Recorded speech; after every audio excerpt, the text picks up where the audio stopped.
گئی ہے مگر اللہ کے وعدے اور مومنین کے وعدے کے ساتھ ان کے لیے عصمت ہے، احترام ہے۔ تو اللہ سے پہلے جو ہوتا ہے وہ مستثنی منہ ہوتا ہے، اور اللہ کے بعد جو ہوتا ہے وہ مستثنی ہوتا ہے۔ تو پھر وہ مستثنی بھی دو طرح کا ہوتا ہے، مستثنی منقطع، مستثنی متصل۔ منقطع ہوتا ہے کہ اللہ سے پہلے اس کا تعلق نہیں ہوتا، وہ تعلق ہوتا ہے متصل کا، مستثنی متصل کا اللہ سے پہلے سے تعلق ہوتا ہے، اور مستثنی منقطع کا اللہ سے پہلے کوئی تعلق نہیں ہوتا۔ اس لیے انہوں نے کہا یہ استثناء متصل ہے، یعنی جمی احوال میں ان کی مدد نہیں کی جائے گی مگر کی جائے گی۔ کس صورت میں؟ ان پہ ذلت اور محتاجی مقرر کر دی گئی، مگر اس لیے کیا کہ استثنائی حالت ہے، بالکل یہ نہیں ہے کہ ان پہ ذلت و محتاجی رہے گی، مگر کہ وہ اللہ سے وعدہ اور اللہ کے بندوں سے، مومنین سے وعدہ۔ تو جب ان سے وعدے کے ساتھ ان کو امان ملے گی، تو یہ استثناء متصل ہوا کہ اس میں سے یہ حالت خارج کی گئی ہے کہ اس حالت میں ان کی حفاظت کی جائے گی جزیہ دینے کی صورت میں، اور جو اللہ صلی اللہ علیہ وسلم نے فرمائی ہے، اور پھر امام جس طرح چاہے امام کی رائے پر تو انہیں امان دی جائے گی، تو اس حالت میں ان کا احترام کیا جائے گا۔ تو پتہ چلا یہ مستثنی متصل ہے، مستثنی متصل ہے۔ وَضُرِبَتْ عَلَيْهِمُ الذِّلَّةُ وَالْمَسْكَنَةُ، اور ان پر محتاجی مقرر کر دی گئی، محتاجی۔ فَإِنْ قِيلَ، کہتے پھر اگر کہا جائے هَذِهِ الذِّلَّةُ وَالْمَسْكَنَةُ، یہ ذلت اور محتاجی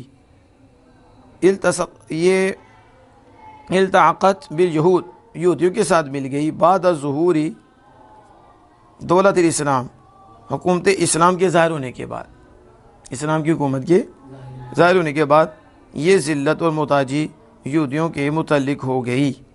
تو والذین، اور وہ ان کے بعد کہ جنہوں نے انبیاء کو قتل کیا بغیر حق، والذین قتلوا الانبیاء بغیر حق، اور انبیاء کو قتل کرنے کے بعد ان کی ذلت اور محتاجی ان کے متعلق ہو گئی۔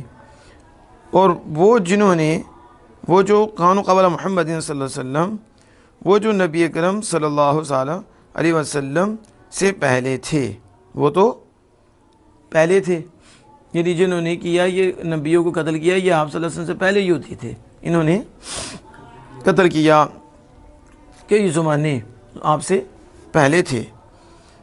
اس جگہ پر الذی حاصلت فی العلہ، کہ جس میں وہ علت حاصل ہوئی، وہ قتل الانبیاء ہے، اور وہ انبیاء کا قتل کرنا ہے۔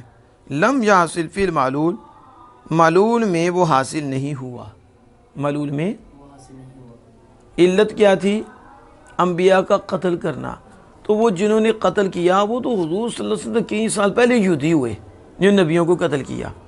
تو جو حضور صلی اللہ علیہ وسلم کے زمانے میں یہودی ہیں انہوں نے تو نبی کو قتل کیا، تو علت ہوگی تو معلول ہوگا، تو علت کا وجود، علت سے ہی معلول کا وجود ہوتا ہے۔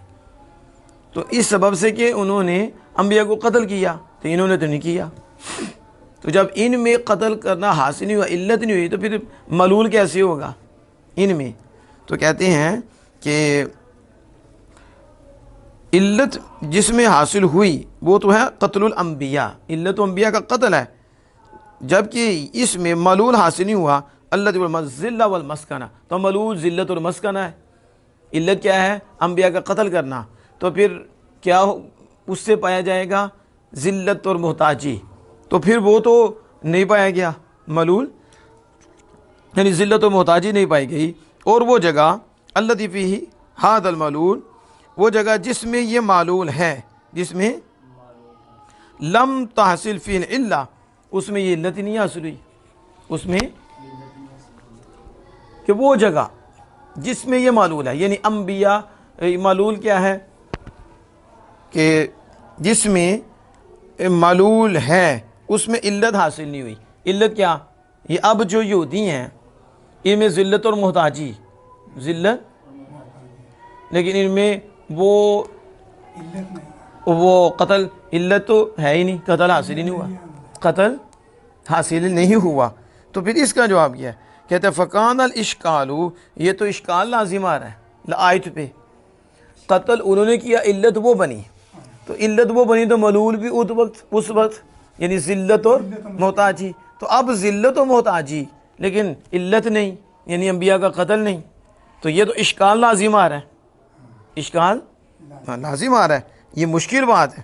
جواب عنہ، اس کے متعلق جواب یہ ہے کہ ان ہؤلاء متأخرین، ہاں کہ یہ جو ہے نا متأخرین ہے، بعد والے ہیں، وَإِنْ كَانَ لَمْ يَصْدُرْ عَنْهُ قَتْلُ الْأَنْبِيَاءِ عَلَيْهِمْ، اگرچہ ان سے انبیاء کا قتل صادر نہیں ہوا، جو کہہ رہے تھے کہ علت نہیں پائی گئی تو ملول کیسے حاصل ہوگا، تو کہتے ہیں یہ بعد والے یہودی ہیں، اگرچہ ان سے قتل یعنی علت صادر نہیں ہوئی، قتل ان سے صادر نہیں ہوا، تو قولہ تو اس کا کہنا اس سے کفر وہ قتل حاصل نہیں ہوا، لیکن کانوا راضین بفعل اسلافہم، لیکن یہ اپنے ابا جی کے اور اپنے بڑوں کے قتل پر راضی تھے، یعنی یہ جو انبیاء کو ان کے بڑوں نے قتل کیا تھا یہ یہودی ان پہ راضی تھے۔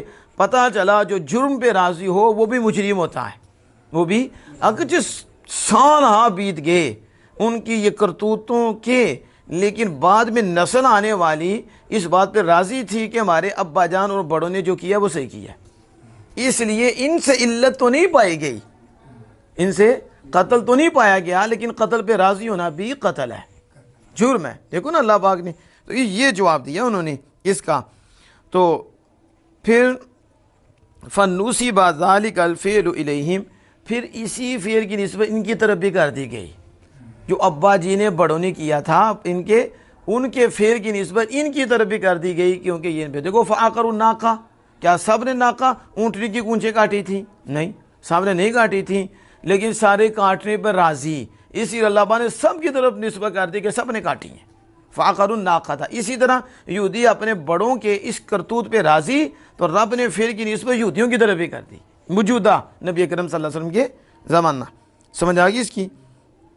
تو کہتے ہیں کہ من حیث کان ذلک الفعل فعل القبیح فعلا لآبائہم، اس حیثیت سے کہ یہ فعل قبیح ہے، فعل قبیح ہے جن کے باپ دادا نے کیا ہے، ان کے باپ دادا کی وجہ سے یہ فعل قبیح ہے، اور اس فعل قبیح پہ یہ راضی ہیں، تو ان کی نسبت بھی ان کی طرف کر دی گئی۔ اس لیے فرمایا کہ انبیاء کو قتل کیا، دیکھو موجودہ حضور کے زمانے کی بات ہو رہی ہے، ان ظالموں نے انبیاء کو قتل کیا ہے اس سبب سے بھی، اور دوسرا یہ حلال کو حلال سے حرام کی طرف تجاوز کر جاتے تھے، اس وجہ سے ان پر ذلت اور محتاجی مسلط کر دی گئی۔ واللہ تعالیٰ عنہ بالصواب۔